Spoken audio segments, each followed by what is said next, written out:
देखिए दोस्तों, किसी भी मटेरियल के अंदर कोई एक डेफिनेट प्रॉपर्टीज होती हैं और उन प्रॉपर्टीज को चेंज करने के लिए मैंने आपको पहले ही क्या बताया था, टेम्परेचर को आपको बढ़ाना पड़ेगा। आपने टेम्परेचर को बढ़ाया तो आपका मटेरियल रिक्रिस्टलाइज हो गया। रिक्रिस्टलाइज होने का मतलब ये होगा कि नए टाइप के ग्रेन्स फॉर्म हो गए। तो जब मैं आपको उसमें बता रहा था, क्या बता रहा था कि सबसे पहले एक रिकवरी फेज होता है, सेकेंड जो फेज होता है वो क्या होता है, रिक्रिस्टलाइजेशन का होता है। जो थर्ड फेज होता है वो कौन सा फेज होता है, ग्रेन ग्रोथ हो जाता है। ये क्या होता है, जब हम लोग क्या कर रहे हैं, टेम्परेचर को फर्दर बढ़ाए जा रहे हैं, ठीक है। और चौथा जो होता है डायरेक्टली क्या हो जाएगी, उसकी मेल्टिंग हो जाएगी, ठीक है। तो दोस्तों एक प्रोसेस होता है जिसको हम लोग क्या बोलते हैं, मैकेनिकल फॉर्मिंग। तो पहले आप मैकेनिकल फॉर्मिंग के बारे में जान लीजिए क्या होता है। मैकेनिकल फॉर्मिंग के मैं अलग अलग आपको 4 डायग्राम्स बना रहा हूं।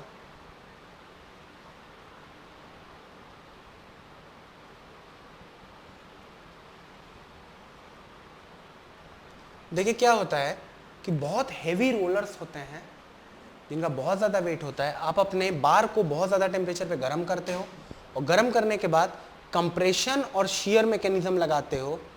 क्या लगा रहे हो आप, कंप्रेशन भी लगा रहे हो प्लस शियर लगा रहे हो। शियर का मतलब क्या हो रहा है, आपका रोलर उसको क्या कर रहा है, इस तरीके से क्या कर रहा है, कंप्रेस भी कर रहा है और शियर भी कर रहा है, शियर आउट करके बाहर भी निकाल रहा है। तो ये आपका प्रोसेस जो हो गया, इसको प्रोसेस को हम लोग क्या बोलते हैं, रोलिंग प्रोसेस बोलते हैं। और जो दूसरा इंपॉर्टेंट फंक्शन होता है उसमें क्या करते हो आप कि बड़े बड़े हैमर्स को लेते हो, उसमें आप अपना स्टॉक को रख देते हो। ये आपका स्टॉक है, ठीक है। और आप क्या करते हो, यहां से प्रेशर लगाते हो। ये प्रेशर लगाओगे आप तो बताओ इसका क्या होगा, ये कुछ इस फॉर्म में कन्वर्ट हो जाएगा। तो ये जो आपने कन्वर्ट किया है इसको हम लोग क्या बोलते हैं, इस प्रोसेस को फोर्जिंग बोलते हैं। दोस्तों इन दोनों ही प्रोसेस में एक चीज होता है, वो क्या होता है कि एक पॉइंट के बाद देखिए होता क्या है कि हर एक मटेरियल में कुछ डिसलोकेशंस होते हैं। क्या होते हैं, डिसलोकेशंस होते हैं। जब मटेरियल के ऊपर लोडिंग किया जाता है ना, तो मटेरियल में एक प्लेन होता है जिसको कि हम लोग क्या बोलते हैं, किसी मटेरियल के अंदर स्लिप प्लेन होता है। आपको ये चीज समझना, ठीक है, ये समझो आप। ये एक मान लो कि इसके अंदर का क्या है, स्लिप प्लेन है। तो जब हम लोग इसके ऊपर लोड लगा रहे हैं, इधर की ओर से खींच रहे हैं केवल ऊपर वाले पार्ट को, और नीचे वाले पार्ट को हम लोगों ने फिक्स कर दिया है, तो ये स्लिप प्लेन के ऊपर से हमारा मटेरियल क्या करना चाहेगा, डिफॉर्म होना चाहेगा। तो स्लिप प्लेन के ऊपर क्या होता है, ऑन स्लिप प्लेन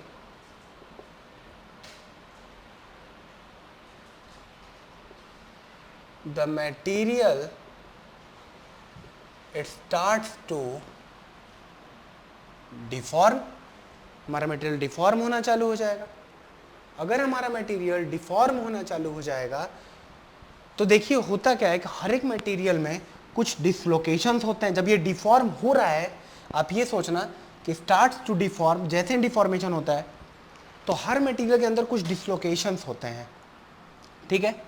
ये डिसलोकेशन जो होते हैं इसमें लिख लेते हैं हम लोग, are present in each material, ठीक है। जब हम लोग इसको डिफॉर्म कर रहे थे तो ये जो डिसलोकेशंस थे ये क्या करते हैं, ये हिंडर करते हैं, हिंडर द डिफॉर्मेशन प्रोसेस। तो ये क्या करते हैं, डिफॉर्मेशन प्रोसेस को हिंडर करते हैं। अब जब ये डिफॉर्मेशन प्रोसेस को हिंडर करते हैं तो इसका मतलब ये होता है कि हमारा अगर मटेरियल के अंदर डिसलोकेशन ज़्यादा है तो वो क्या होगा, कम डिफॉर्म करेगा, और कम डिसलोकेशन है तो ज़्यादा डिफॉर्म करेगा। तो ये क्या करते हैं, हिंडर करते हैं डिफॉर्मेशन को। जिसके अंदर जितने ज़्यादा डिसलोकेशन, अगर डिसलोकेशन ज़्यादा होते हैं तो क्या हो जाता है, तो हम लोग का स्ट्रेंथ जो होता है मटेरियल का वो बढ़ जाता है। ये जो प्रोसेसेस हैं, जो रोलिंग है और फोर्जिंग है, ये दोनों प्रोसेस क्या होता है, यहाँ पे हम लोग लिख लेते हैं। अब मैं इस डायग्राम को हटा देता हूँ, आपको डायग्राम समझ में आ चुका है। ठीक है दोस्तों, जो हम लोग का जो मैकेनिकल फॉर्मिंग प्रोसेस होता है, ड्यूरिंग दीज प्रोसेसेस क्या हो जाएगा, आपका डिसलोकेशन मल्टीप्लाई होता है।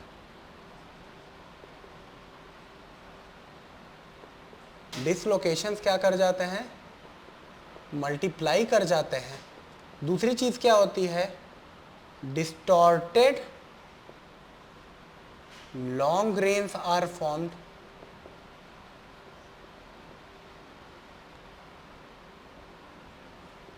Distorted and long grains are formed. तो देखिए दोस्तों किस टाइप के ग्रेन्स बन जाते हैं। अगर डिसलोकेशंस मल्टीप्लाई होते हैं तो आप मान लो कि रोलिंग करने के प्रोसेस के पहले हमारे ग्रेन्स कुछ इस शेप के थे, तो रोलिंग कर लेने के बाद हमारे ग्रेन्स जो हो जाएंगे दोस्तों वो कैसे हो जाएंगे, लॉन्ग ग्रेन्स बनने लगेंगे। क्यों, क्योंकि आपने क्या किया, कंप्रेशन और शेयर मैकेनिज्म लगाया। तो देखो कैसे ग्रेन आए, लॉन्ग ग्रेन्स आ गए।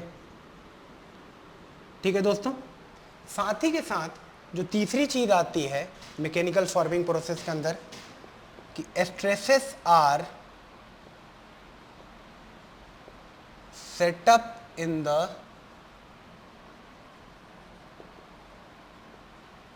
मटेरियल के अंदर क्या आ जाता है, स्ट्रेस आ जाता है। कौन सा स्ट्रेस आ जाता है, जो स्ट्रेस सेटअप हो जाता है, इसका मतलब ये होगा कि कुछ रेजिडुअल अमाउंट ऑफ स्ट्रेस आ जाता है। ठीक है दोस्तों, कुछ स्ट्रेस आ जाता है तो मटेरियल आपका क्या हो जाता है, बहुत ज़्यादा हार्ड हो जाता है। तो चौथा जो चीज़ आता है, फर्स्ट सेकंड थर्ड फोर्थ, कि material becomes very hard.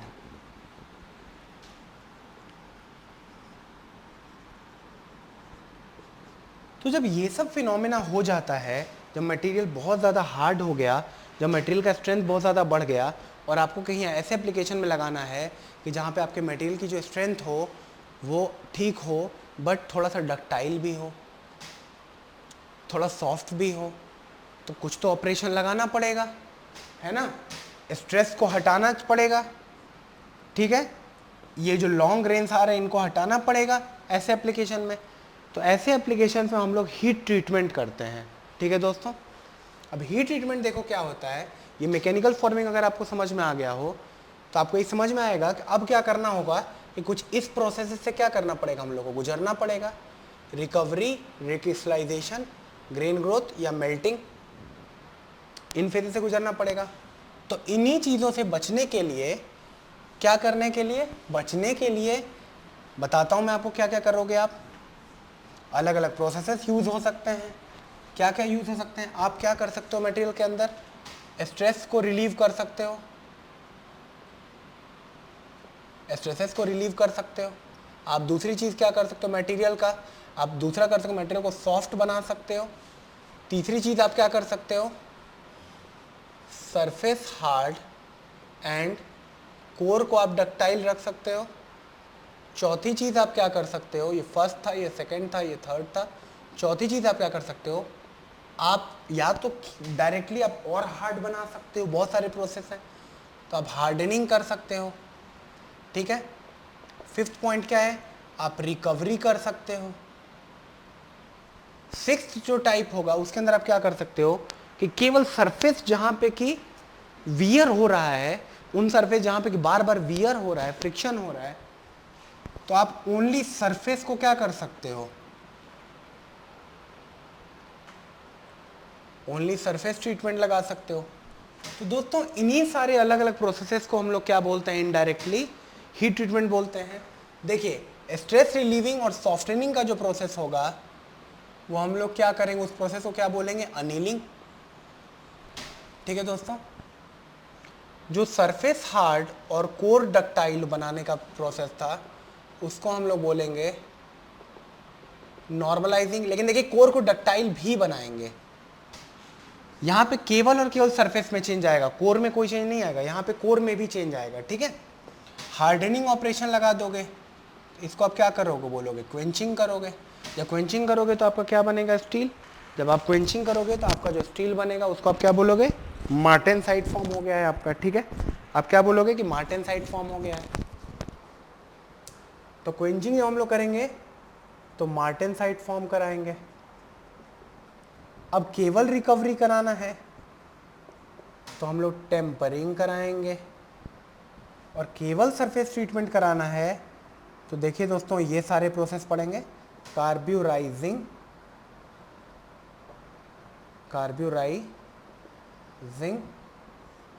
Second part आप क्या करोगे, नाइट्राइडिंग, थर्ड पार्ट आप क्या करोगे, साइनाइडिंग, और आप क्या करोगे, कार्बोनाइट्राइडिंग, और आप क्या करोगे, इंडक्शन हार्डनिंग,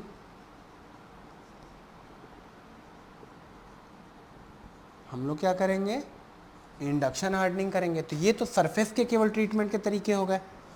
इसमें क्या होगा आपके इस प्रोसेस के अंदर आपका बल्क में कोई चेंज नहीं आएगा, ओनली सरफेस, इसलिए मैंने लिखा है क्या हो जाएगा, no change in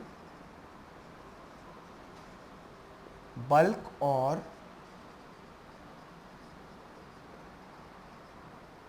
core material. आपके बल्क या कोर के अंदर कोई भी चेंज नहीं आ पाएगा। तो आपका मटेरियल क्या कहलाएगा, आपका जो मटेरियल कहलाएगा वो आप क्या बोलेगा, केवल आपने सरफेस ट्रीटमेंट किया है। ठीक है दोस्तों, तो आइए एक एक करके अब इनके बारे में थोड़ा सा पढ़ते हैं। जो सबसे पहला टाइप का प्रोसेस होता है जिसके बारे में हम लोग को पढ़ना है, वो कौन सा प्रोसेस हो जाएगा, अनीलिंग हो जाएगा। क्या हो जाएगा दोस्तों, एनीलिंग हो जाएगा। तो आइए देख लेते हैं एनीलिंग के अंदर क्या होता है। तो हीट ट्रीटमेंट का जो फर्स्ट पार्ट है वो क्या होगा, अनीलिंग हो जाएगा। तो दोस्तों अब पढ़ते हैं हम लोग एनीलिंग के बारे में। एनीलिंग जो होता है वो कई टाइप्स का होता है। एनीलिंग को मेनली क्यों कर सकते हैं, एनीलिंग को कर सकते हैं स्ट्रेसेस को रिलीव करने के लिए, रिक्रिस्टलाइज करने के लिए। रिक्रिस्टलाइज का मतलब क्या हो गया, हम लोग उसको सॉफ्ट बनाना चाह रहे हैं, या हम लोग इसको होमोजेनाइजिंग के लिए यूज कर सकते हैं। अभी मैं आपको बताऊंगा होमोजेनाइजिंग क्या होता है। या हम लोग क्या कर सकते हैं, या हम लोग स्फेरोडाइजिंग कर सकते हैं। ये चारों प्रोसेस मैं आपको बताऊंगा क्या होता है। ठीक है, इन सारे चारों प्रोसेस के लिए हम लोग क्या कर सकते हैं, अनीलिंग को लगा सकते हैं। तो दोस्तों अब अनीलिंग के अंदर भी कई सारे टाइप्स की अनीलिंग होती है। जब हम लोग केवल फर्स्ट और सेकंड के बारे में जब जरा बात करते हैं एक बार, तो देखिए आपको जब मैंने ट्रिपल टी डायग्राम बताया था और जब मैंने आपको आयरन कार्बन डायग्राम बताया था, ऐसा डायग्राम बनता है दोस्तों। तो दोस्तों इसमें अलग अलग टेम्परेचर लेवल पे ले जाकर के आपको मटेरियल के अंदर चेंजेस लाने होते हैं। ठीक है, देखिए जो सबसे पहला प्रोसेस होता है उसके अंदर आप क्या करते हो, जो सबसे पहला प्रोसेस होगा उसको हम लोग क्या बोलेंगे, हाई टेम्परेचर अनीलिंग। अगर ये A1 लाइन है और अगर ये A2 लाइन वाला है, अगर मान लो कि आपका ऐसा डायग्राम जो था, तो देखो आप करते क्या हो, आप जब हाई टेम्परेचर अनीलिंग करते हैं तो ये हो जाता है आपका A3 लाइन से भी आप ऊपर लेकर के जाते हो, ये आपका A1 लाइन है, तो 20 से 30 डिग्री सेंटीग्रेड आप क्या करते हो, ऊपर लेके जाते हो, अपने मटेरियल को होल्ड पे रखते हो और फिर क्या करते हो, कूलिंग कर देते हो। ठीक है, तो ये आपका क्या हो गया, high temperature annealing. High temperature annealing. और एक होता है आपका सब क्रिटिकल अनीलिंग। सब क्रिटिकल अनीलिंग का मतलब ये होता है कि आप केवल A1 लाइन के ऊपर लेकर के जा रहे हो, क्या करो, A1 लाइन से नीचे ही रख रहे हो और फिर आप क्या कर दे रहे हो, कूलिंग कर दे रहे हो। तो ये जो अनीलिंग हो गई, ये कौन सी अनीलिंग हो गई, ये सब क्रिटिकल अनीलिंग हो गई। तो दोस्तों हो क्या रहा है आप बताओ, सबसे पहले कि आपका जो परलाइट है वो ऑस्टेनाइट में कब बदल जाता है। आप बोलोगे सर परलाइट जो है, मेरा परलाइट जो है वो ऑस्टेनाइट में बदल जाएगा जबकि मैं A1 टेम्परेचर से एटलीस्ट ऊपर ले आ दूं। ठीक है, या अगर मैं A3 से ऊपर ला दूं या मैं ACM से ऊपर ला दूं। ठीक है, तो आप ये बोलोगे कि जो सबसे पहला प्रोसेस है हाई टेम्परेचर अनीलिंग के बारे में हम लोग बात कर ले रहे हैं दोस्तों।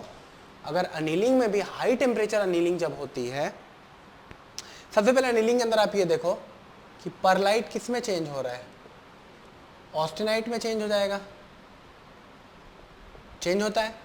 तो अगर एक बात बताओ, अगर वो परलाइट से ऑस्टेनाइट में जा रहा है तो क्या हो रहा है, वो नया टाइप का क्रिस्टल ही तो फॉर्म हो रहा है ना, नया टाइप का क्रिस्टल फॉर्म हो रहा है। जब नया टाइप का क्रिस्टल अगर फॉर्म हो रहा है तो क्या बन रहा है, ऑस्टेनाइट बन रहा है, ठीक है।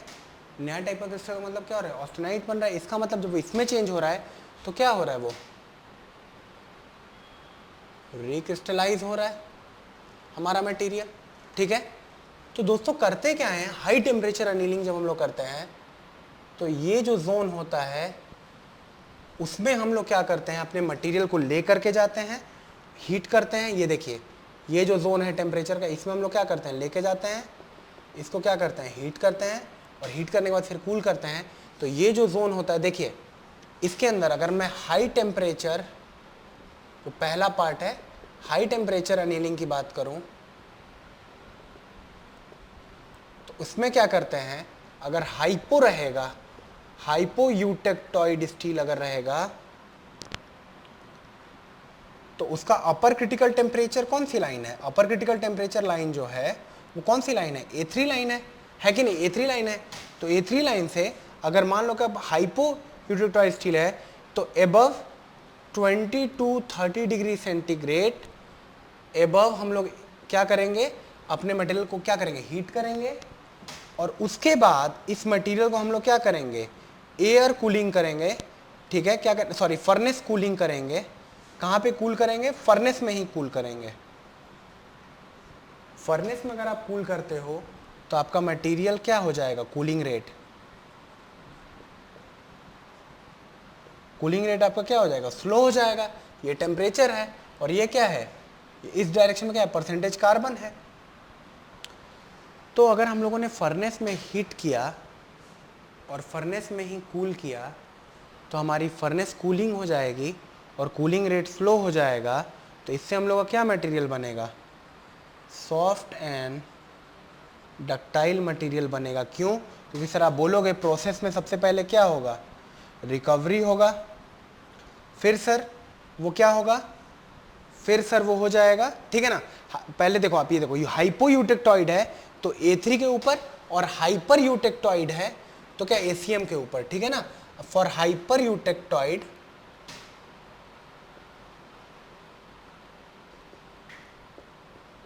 Twenty two 30 degree centigrade above ACM line, हम लोग क्या करेंगे, ACM लाइन से 20 to 30 डिग्री सेंटीग्रेड टेम्परेचर को ऊपर लेके जाएंगे, और जहाँ फर्नेस में हीटिंग किए थे वहीं पे फर्नेस में इसकी कूलिंग कराएंगे, स्लो कूलिंग कराएंगे। सबसे पहले रिकवरी होगा, फिर क्या होगा, रिक्रिस्टलाइजेशन होगा, और फिर क्या होगा, स्लाइटली थोड़ा सा, लिटिल लिख दे रहा हूं मैं, लिटिल ग्रेन ग्रोथ कराएंगे हम लोग।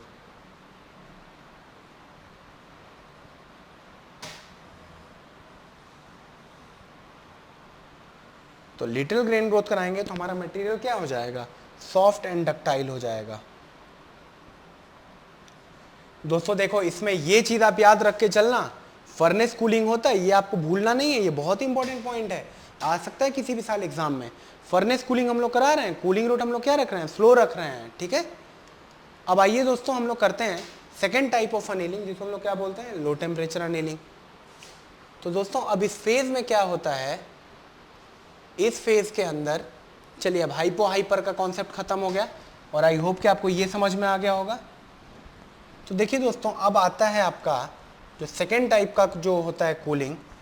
आपको जो मैं मैकेनिकल फॉर्मिंग प्रोसेस अभी मैं बता रहा था, तो मैकेनिकल फॉर्मिंग प्रोसेसेस के अंदर मैंने आपको बताया था कि मटेरियल के अंदर क्या होता है, स्ट्रेसेस सेटअप होते हैं।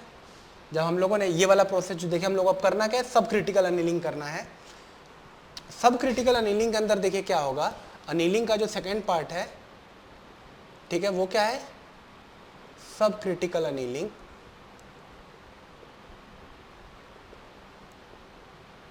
तो दोस्तों सब क्रिटिकल अनीलिंग के अंदर देखिए क्या होता है, सब क्रिटिकल अनीलिंग के अंदर हम लोग अपने मटेरियल को हीट करते हैं और इसी जोन में ले आकर के क्या करते हैं, होल्ड कर देते हैं। ये टेम्परेचर लगभग 600 के आसपास का है।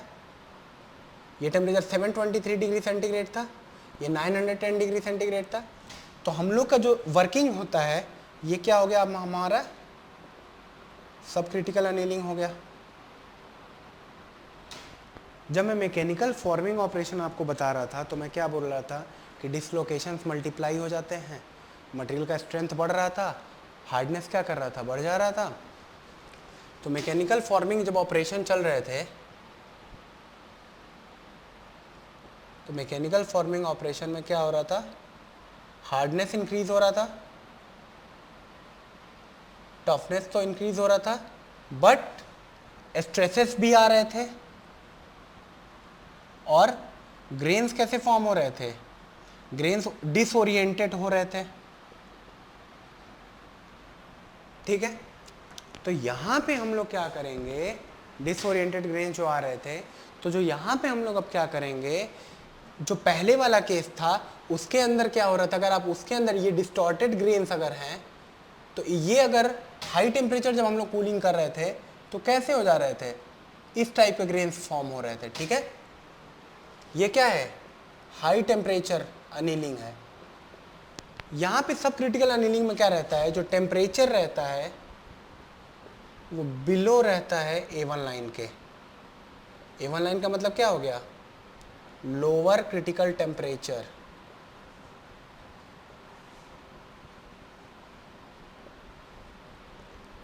तो जो हम लोगों का जो कर्व होता है वो कहाँ पे ऑपरेट करता है, इसके नीचे ऑपरेट करता है। अब अगर आपने बोला है कि 600 पे सर आप बताओ क्या नया ग्रेन फॉर्म होगा, आप खुद बताओ, पर लाइट ही रहेगा ना। लेकिन होगा क्या, अगर इस टेम्परेचर पे आप रख रहे हो, इस टेम्परेचर पे आप लेके जा रहे हो, होल्ड कर रहे हो और फिर कूलिंग कर रहे हो, तो होगा क्या कि स्ट्रेसेस क्या हो जाएंगे, निकल जाएंगे। तो होगा क्या हम लोग का, स्ट्रेसेस क्या हो जाएंगे, रिलीव हो जाएंगे। तो अब क्या हो जाएगा, हम लोग का मटेरियल जो हो जाएगा स्ट्रेस प्रूफ हो जाएगा। ये हाई टेम्परेचर अनिलिंग था, अगर लो टेम्परेचर अनिलिंग है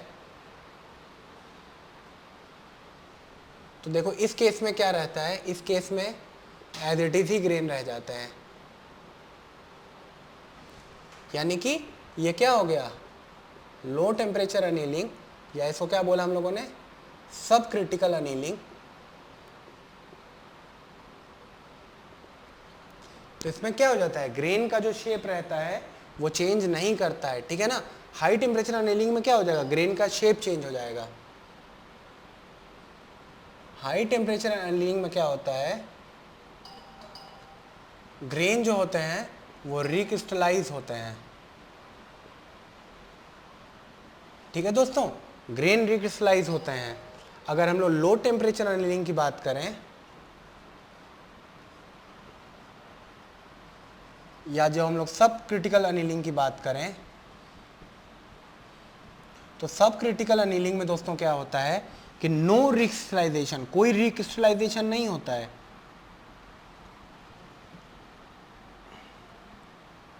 ओनली क्या होता है यहाँ पे, रिकवरी होता है। रिकवरी का मतलब स्ट्रेस रिलीव होता है आपका। क्या हो जाता है इसका मतलब, लो टेम्परेचर अनिलिंग करने का मतलब ये हो गया कि अब यहाँ पे स्ट्रेस रिलीव करेगा। ठीक है दोस्तों, और ग्रेन के अंदर क्या आएगा, कोई रिक्रिस्टलाइजेशन नहीं होगा। अब अगर मैं आपसे क्वेश्चन पूछूं कि हाई टेम्परेचर अनिलिंग और low temperature annealing, high temperature annealing और लो टेम्परेचर अनिलिंग में कौन सा ऐसा प्रोसेस है जिसके अंदर रिक्रिस्टलाइजेशन और रिकवरी दोनों होगा, आप क्या बोलोगे, सर जो हाई टेम्परेचर अनिलिंग है उसके अंदर पहले सर तो रिकवरी हो ही रहा है, तो पहले से रिकवरी हो गया, उसके ऊपर और गर्म किए तो सर क्या हो गया, रिक्रिस्टलाइजेशन हो गया। अच्छा, दोनों की दोनों कूलिंग कहाँ पे हो रही है, फर्नेस के अंदर ही हो रही है। तो ठंडा होने में 1-2 दिन लग जाएगा ना, तो ठंडा होने में 1-2 दिन लग जाएगा तो कौन सा कूलिंग रेट हो जाएगा, स्लो कूलिंग रेट हो जाएगा। इस वाले में कौन सा कूलिंग रेट होगा, इसमें तो रिक्रिस्टलाइजेशन ही नहीं हुआ तो ग्रेन ग्रोथ भी नहीं हो पाएगा। लेकिन जो पहला वाला जो अनिलिंग था, हाई टेम्परेचर अनिलिंग था, उसमें क्या था, रिक्रिस्टलाइजेशन हो रहा था तो ग्रेन ग्रोथ हो रहा था, तो डक्टाइल बन रहा था मटेरियल, तो डक्टिलिटी को बढ़ाने के लिए हमेशा क्या लगाओगे आप, अनीलिंग लगा लोगे। ठीक है, तो ये दोनों प्रोसेस हम लोग को अनीलिंग के समझ में आ गए। अब जो नेक्स्ट चीज इसके अंदर हम लोग स्टार्ट करेंगे वो देखिए, बस आपको ये याद रखना है कि A3 के ऊपर हाई टेम्परेचर अनीलिंग होती है और A3 A1 के नीचे जो होती है वो सब क्रिटिकल अनीलिंग होती है। अच्छा, A3 के ऊपर लेके जाएंगे किसके लिए, हाइपोयूटेक्टॉइड के लिए, और ACM के ऊपर लेके जाएंगे हाइपरयूटेक्टॉइड के लिए। अब दोस्तों अगले लेक्चर से हम लोग होमोजेनाइजिंग और स्फेरोडाइजिंग के बारे में पढ़ेंगे। Thank you so much. तो आइए दोस्तों चलते हैं होमोजेनाइजिंग के ऊपर। होमोजेनाइज, जैसे कि हम लोग अभी अनीलिंग पढ़ रहे थे तो हम लोगों ने 2 टाइप की अनीलिंग पढ़ा। अब जो तीसरे टाइप का अनीलिंग होता है दोस्तों, उसमें हम लोग को क्या होता है कि मान लो आपका ग्रेन जो है इनिशियली वो कुछ अजीब टाइप्स का है, जिसके अंदर की प्रॉपरली मिक्सचर नहीं हुआ है। जैसे सपोज करो कि आपका ये जो है कार्बन के जो पार्टिकल्स हैं, कार्बन के ये क्या है, ये एक करके ये पार्टिकल्स हैं इस तरीके से, वो किसके अंदर आ गए हैं, ये पूरा स्टील के मैट्रिक्स में आ गए हैं। अब आप चाहते हो कि आपका कार्बन जो हो वो अच्छे से डिस्पर्स कर जाए, यानी कि पूरे में फैल जाए। तो आप क्या करोगे,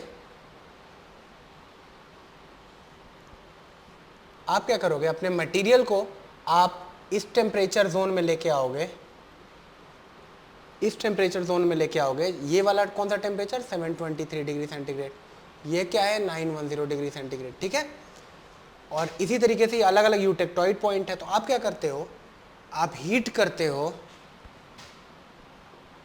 हीट नियर 723 डिग्री सेंटीग्रेड और A1 line and hold their. अब एक बात बताओ, आप जब टेम्परेचर बढ़ता है तो आपने तो मेरे को खुद ही तो बताया कि डिफ्यूजन को बढ़ जाता है। टेम्परेचर बढ़ता है तो क्या होता है, डिफ्यूजन बढ़ जाता है। तो टेम्परेचर अगर बढ़ा आपका तो डिफ्यूजन क्या हो गया, बढ़ गया। डिफ्यूजन क्या हो गया, बढ़ गया। अगर डिफ्यूजन बढ़ जाएगा तो क्या हो जाएगा, due to diffusion carbon will start to disperse in the matrix. ठीक है ना, मैट्रिक्स ऑफ स्टील लिख लेते हैं। तो डिस्पर्स हो जाएगा तो कैसा बनेगा, इसकी वजह से क्या होगा, homogeneous structure will be formed. यहां से आपका मटेरियल जो होगा वो ऐसा होगा कि कार्बन क्या रहेगा, कार्बन पूरा यूनिफॉर्मली पूरा क्या जाएगा, पूरे स्ट्रक्चर में डिस्पर्स हो जाएगा। Homogeneous structure will be formed, homogeneous structure will be formed when cool to room temperature. ठीक है दोस्तों, अब एक बात आप मुझको बताओ कि क्या अगर मैं आपसे पूछूं कि इसके अंदर रिकवरी या रिक्रिस्टलाइजेशन होगा, आप बोलोगे हाँ सर होगा। क्यों सर, क्योंकि A1 लाइन के ऊपर मेरा गामा क्या, गामा में कन्वर्ट हो जाता है ना परलाइट।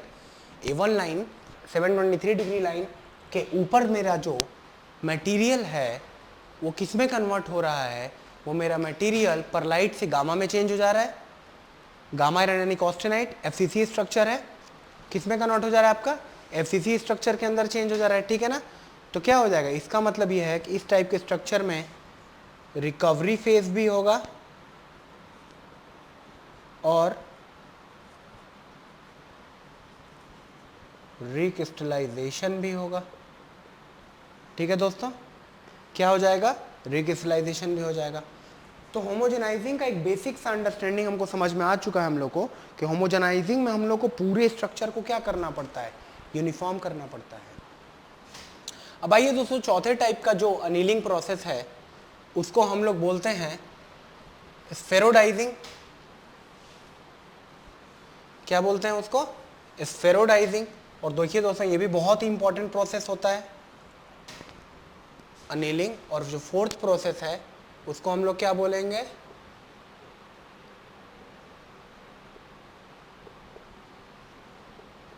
स्फेरोडाइजिंग।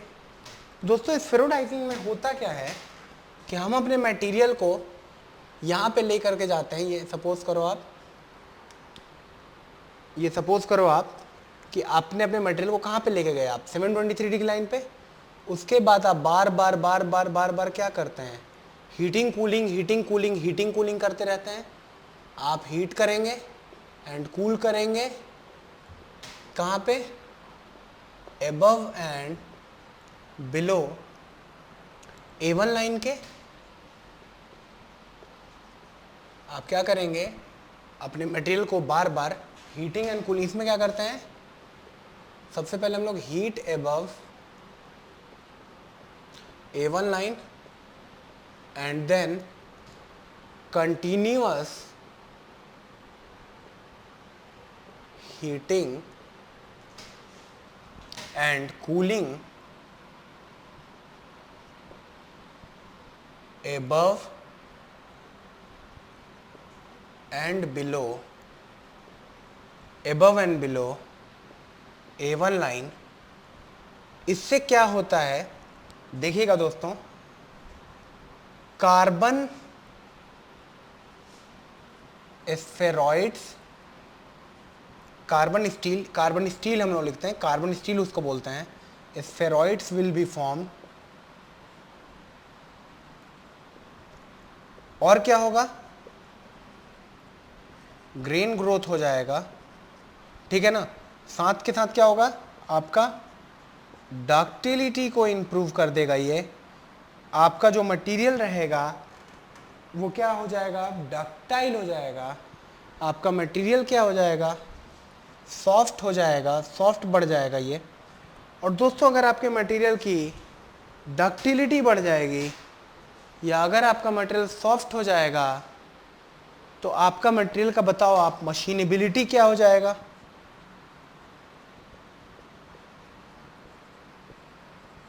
मशीनेबिलिटी बढ़ जाएगा। मशीनेबिलिटी का मतलब क्या है, अब इस ऑपरेशन का आप हीटिंग कूलिंग बार बार आप कराए हो तो अब उस पर कटिंग ऑपरेशन परफॉर्म करना काफ़ी इजी हो जाएगा। हम लोग को आराम से उसकी कटिंग कर सकते हैं, आराम से क्या कर सकते हैं, उसकी मशीनिंग कर सकते हैं। जैसे आप एग्जांपल ले लो इस वॉच का, अगर ये स्टील का वॉच है, मैं इसको कहाँ पे लेकर के जाऊँ, इस टेम्परेचर पे लेकर के जाऊँ, बार बार हीटिंग कूलिंग कराऊँ, तो होगा क्या कि मेरे स्ट्रक्चर के अंदर अगर ये मेरा ग्रेन्स हैं तो मेरे ग्रेन्स के अंदर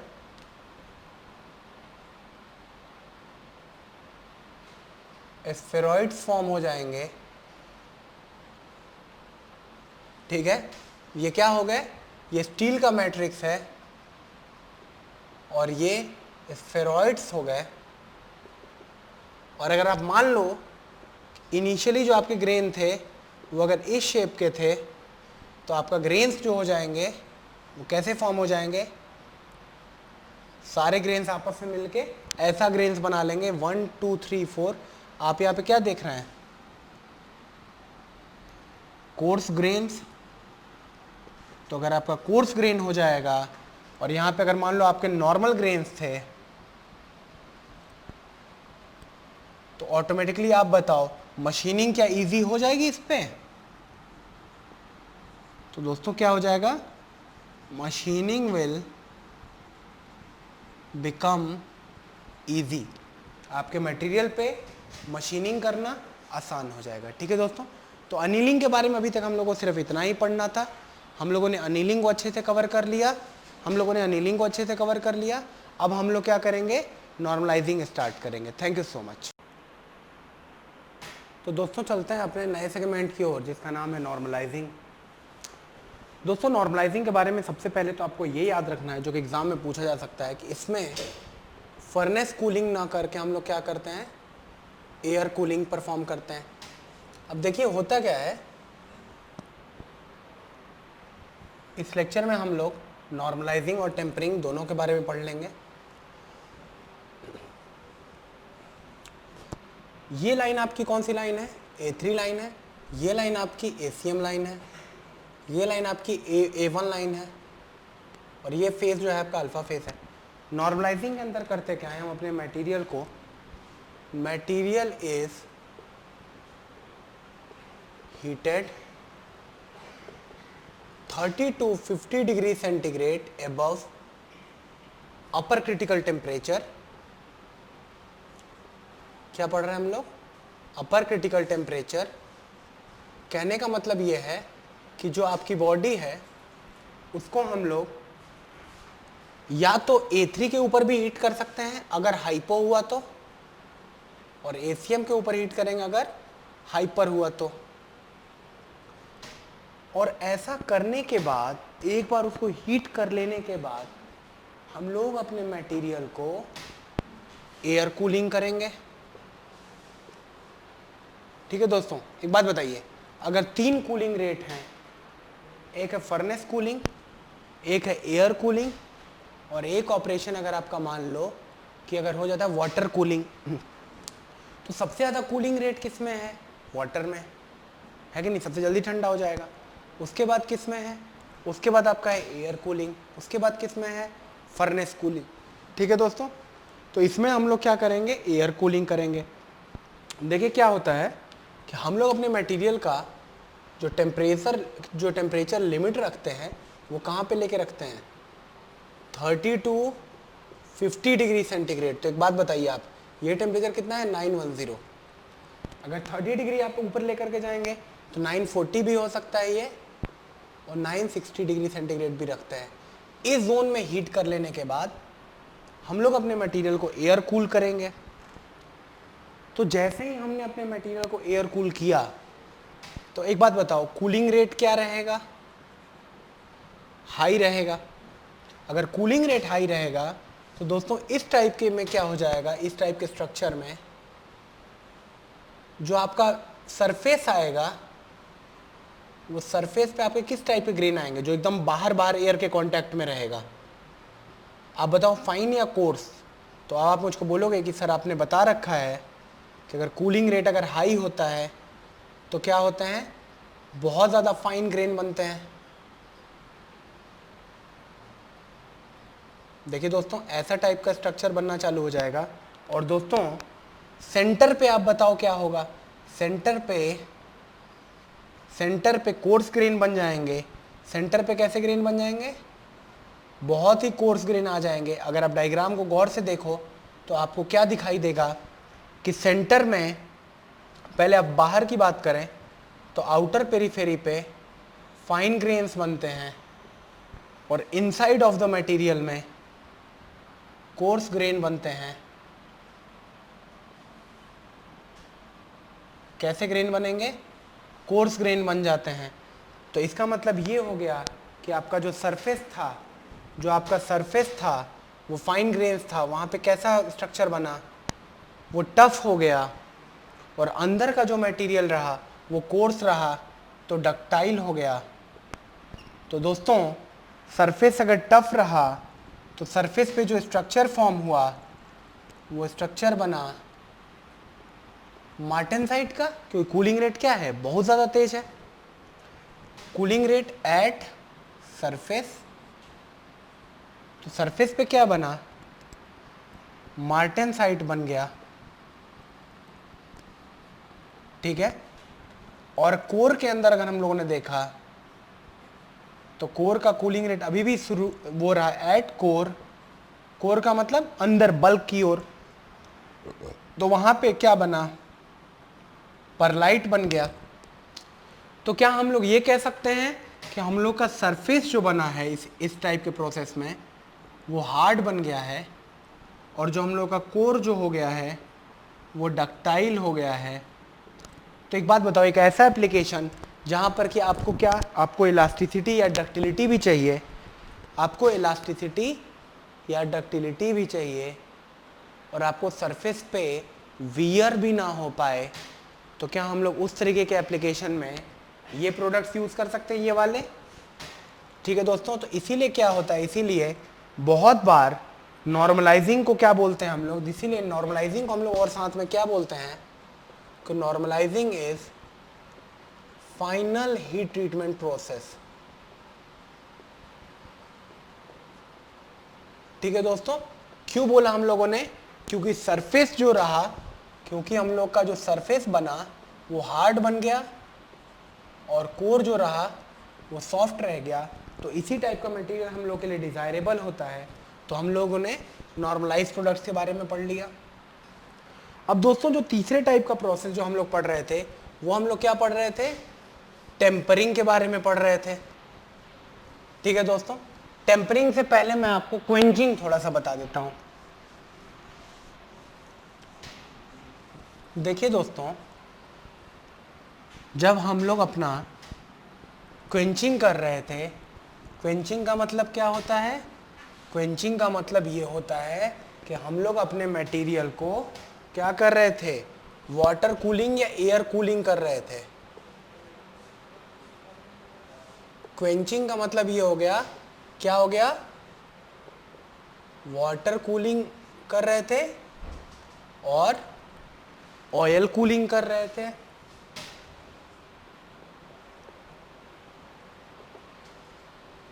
तो अगर मैं आपको ट्रिपल टी डायग्राम पे इसको रिप्रेजेंट करके दिखाऊं, तो ट्रिपल टी डायग्राम पे अगर मैं ऑयल कूलिंग करता हूं, देखिए वाटर कूलिंग करता हूं तो ऐसा मिलेगा कर्व, और ऑयल कूलिंग करता हूं तो ऐसा मिलेगा, क्योंकि वाटर में कूलिंग रेट थोड़ा ज़्यादा तेज हो जाएगा। तो ये जो मेरा डायग्राम बनेगा ट्रिपल टी डायग्राम पे, जो फर्स्ट वाला डायग्राम है, देख लीजिए पहले, यहाँ पे आप देख लो इसको, ये आपका हो जाएगा वाटर कूलिंग का, और ये जो बनेगा वो एयर नहीं, सॉरी, किसका, ऑयल कूलिंग का बनेगा। लेकिन दोनों ही केसेस में फाइनल स्ट्रक्चर क्या बन रहा है, दोनों ही केसेस में फाइनल स्ट्रक्चर तो मार्टेनसाइट ही बन रहा है। ठीक है ना। तो अगर हम लोग को बहुत ज्यादा हार्ड मटेरियल चाहिए, whenever we need a very hard structure of the material, whenever we need a very hard structure of material, ठीक है, तो उस केस में हम लोग क्या करते हैं, क्वेंचिंग करते हैं। क्वेंचिंग में क्या करते हैं, क्वेंचिंग में ये करते हैं कि अपर क्रिटिकल टेम्परेचर से ऊपर कहीं पे लेकर के जाते हैं मटेरियल को हम लोग क्या कर रहे हैं, अपर क्रिटिकल टेम्परेचर तक लेके जा रहे हैं, और उसको क्या कर रहे हैं, यानी कि आप ऊपर कहीं पर लेकर के आए इस डायग्राम में, और सडनली इसका मतलब ये होता है कि हीटिंग एबव अपर क्रिटिकल टेम्परेचर और A3 line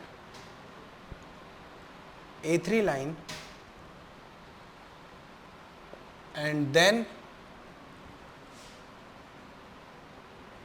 rapidly cooling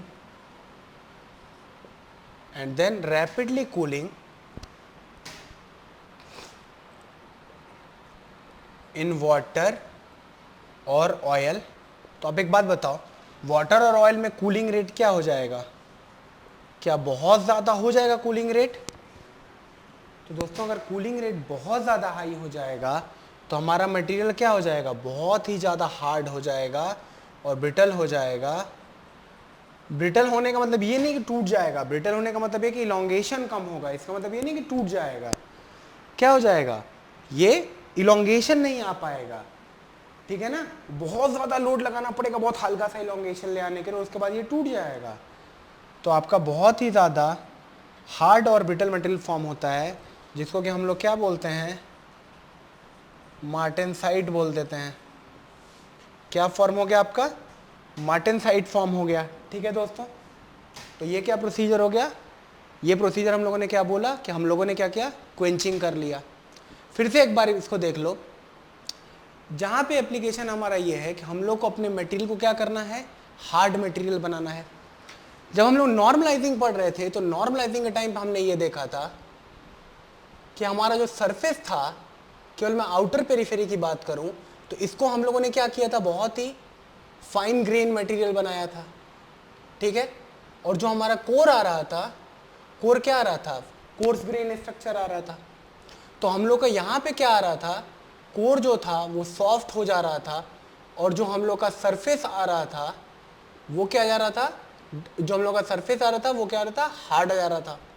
तो अगर हम लोग एक ऐसे एप्लीकेशन में दोस्तों इसको यूज़ कर लें जहाँ पे कि वियर भी बहुत ज़्यादा हो रहा है और जहाँ पे हम लोग को डक्टिलिटी होने का भी चांसेस है, तो क्या हम लोग इसको वहाँ पे यूज़ कर सकते हैं? बिल्कुल यूज़ कर सकते हैं। आप बोलोगे हाँ सर यूज़ कर सकते हैं। एक एग्जाम्पल आप बताओ कहाँ पे इसको यूज़ कर सकते हो? अगर मैं बेयरिंग में इसको यूज़ कर लेता हूँ, अगर मैं क्या कर लेता हूँ, मैं इसको अपनी बेयरिंग्स में यूज़ कर लेता हूँ, अगर अपना बेयरिंग मटेरियल बना लेता हूँ, तो बेयरिंग के अंदर मुझको पता है कि मेरी शाफ्ट क्या कर रही है, रोटेट भी कर रही है। तो रोटेट कर रही है तो अंदर वाला सरफेस क्या हो सकता है, खराब भी हो सकता है। और दूसरी चीज़ क्या हो सकती है यहाँ पे, कि दूसरी चीज़ क्या होता है कि इम्पैक्ट लोडिंग भी लग सकती है वॉल्स के ऊपर, तो तभी भी खराब हो सकता है। और आपको पता है कि अगर बेयरिंग्स ही अगर आपकी खराब हो जाएंगी तो कभी भी आप लोड ट्रांसफ़र कर पाओगे, कभी नहीं कर पाओगे। तो अगर आप लोड नहीं ट्रांसफ़र कर पाओगे तो क्या ऐसे पर्टिकुलर एप्लीकेशंस में क्या मैं अपना मटेरियल नॉर्मलाइज प्रोडक्शन के थ्रू यूज़ कर सकता हूँ? आप बोलोगे हाँ सर कर सकते हैं।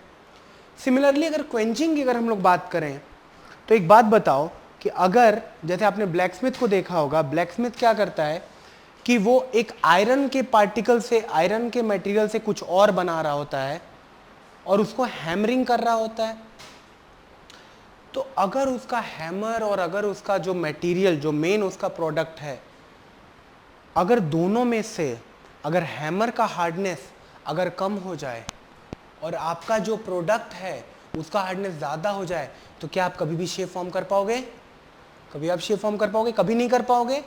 उस कंडीशन में आप क्या करोगे, जो अपना हैमर बनाओगे, हैमर कौन से प्रोसीजर से बनाओगे? क्वेंचिंग से बनाओगे। ठीक है दोस्तों, कौन सा प्रोसीजर आप लगाओगे उस कंडीशन में जहाँ पर कि आपको हैमरिंग करनी है, वहाँ पे आप क्या यूज़ करोगे? क्वेंचिंग यूज़ करोगे। ठीक है दोस्तों, तो अब हम लोगों का क्वेंचिंग हम लोग को समझ में आ गया है। अच्छा देखिए दोस्तों, एक और चीज़ होता है इसके अंदर कि हम लोग हमेशा जो हैं वो ऑयल कूलिंग को प्रेफर करते हैं। हम लोग क्या करते हैं, ऑयल कूलिंग को प्रेफर करते हैं। Oil cooling is preferred than water cooling. Oil cooling is preferred than water cooling, क्योंकि जो वाटर होता है वो चारों ओर से ब्लैंकेट फॉर्म कर लेता है, तो वो क्या कर देगा, वो कूलिंग रेट को घटा देगा, तो आपका सही तरीके से मार्टेनसाइट नहीं फॉर्म हो पाएगा, आपका मटेरियल डिफेक्टिव बन जाएगा दोस्तों। ठीक है, आपका मटेरियल क्या बन जाएगा, डिफेक्टिव बन जाएगा, आपका मटेरियल खराब हो जाएगा। इसीलिए हम लोग क्या करते हैं, इसीलिए हम लोग ऑयल कूलिंग को प्रेफर करते हैं। ठीक है, अब दोस्तों आते हैं अपने चौथे पॉइंट की ओर, जिसका नाम है टेम्परिंग। आई होप कि आपको क्वेंचिंग समझ में आ गया होगा।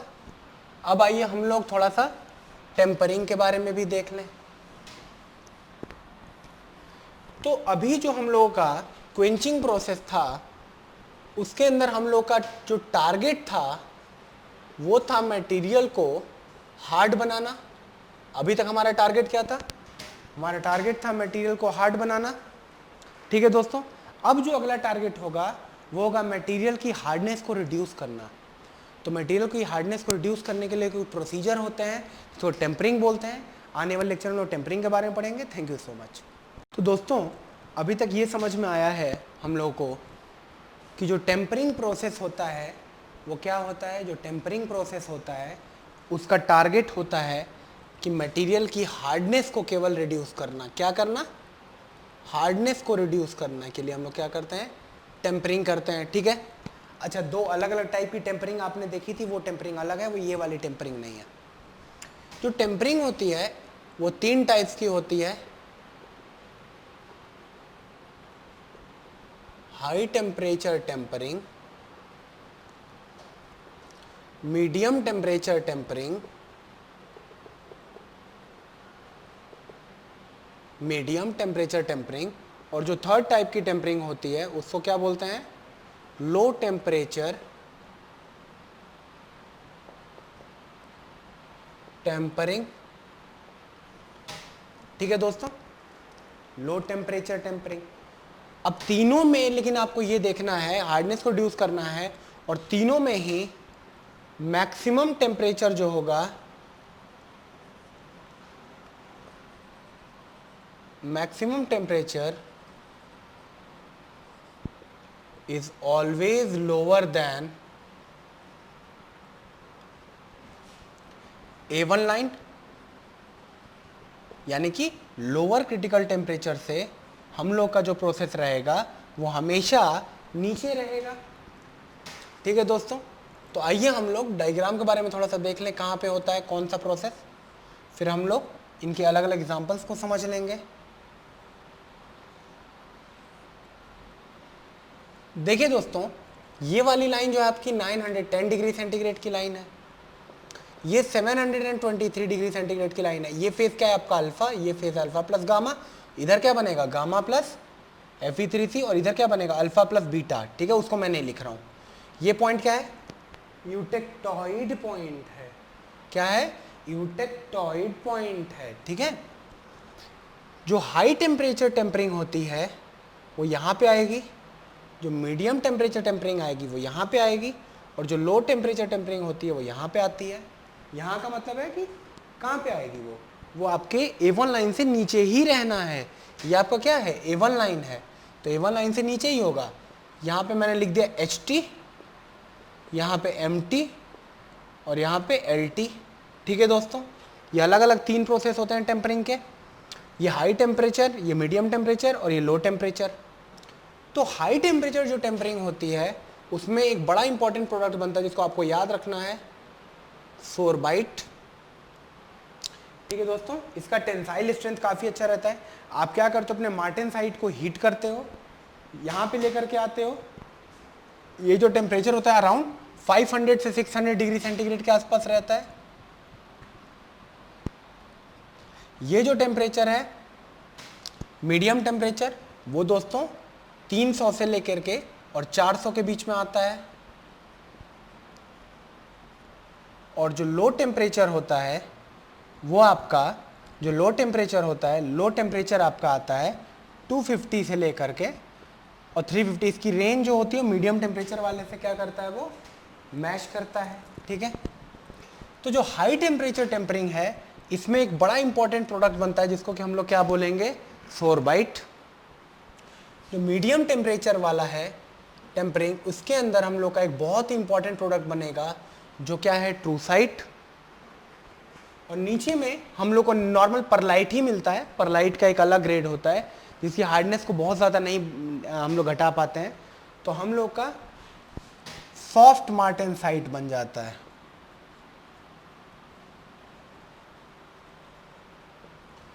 दोस्तों, जो ये मटेरियल है ट्रूसाइट, वो काफ़ी इंपॉर्टेंट मटेरियल है हम लोग के लिए। जो ट्रूसाइट मटेरियल है इसका एंड्योरेंस स्ट्रेंथ जो होता है, इसका जो एंड्योरेंस स्ट्रेंथ रहता है वो काफ़ी ज़्यादा हाई हो जाता है।